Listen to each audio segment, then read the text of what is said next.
Let's bring in Fred Fleitz. He's a former CIA senior analyst and senior vice president for the Center for Security Policy. You wrote an article in which you said this should have happened on Mr. Trump's first day in office. Why do you think that?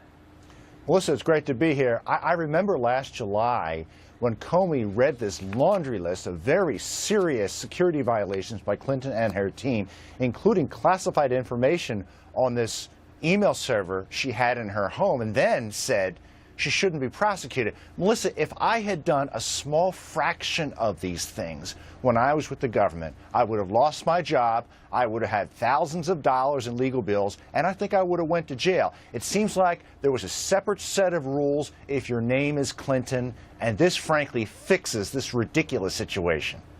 What about the idea that the reason why he was fired was not for that, but it was rather the fact that he overstepped the bounds of what his job was by usurping the power of the Justice Department and deciding whether or not they should proceed with prosecuting that case that you were talking about, and also the idea that he went out and testified the other day to something that it turns out wasn't the case. I mean, these are the reasons that they're giving for the firing. Do you buy that? There's a lot of reasons I think he could have been let go. In addition, just mentioned to you, he's been too public a figure. Every time he makes a public appearance, there's some investigation he'll talk about and another one he won't. No one can figure out why.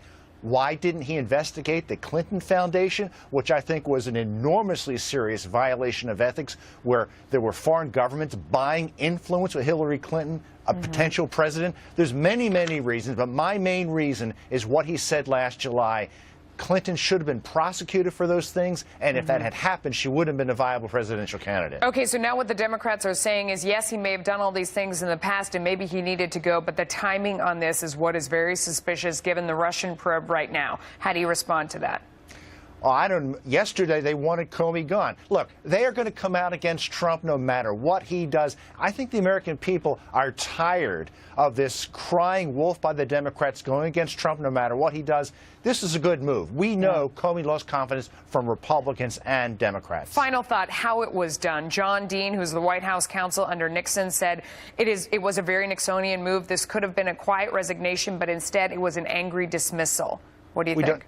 We don't know there was an angry dismissal, and Nixon did not let go an FBI director. He let go a special prosecutor who was investigating him. There's no investigation of Trump on anything that Trump did wrong. Fred Fleitz, thank you. Good to be here. We'll be right back.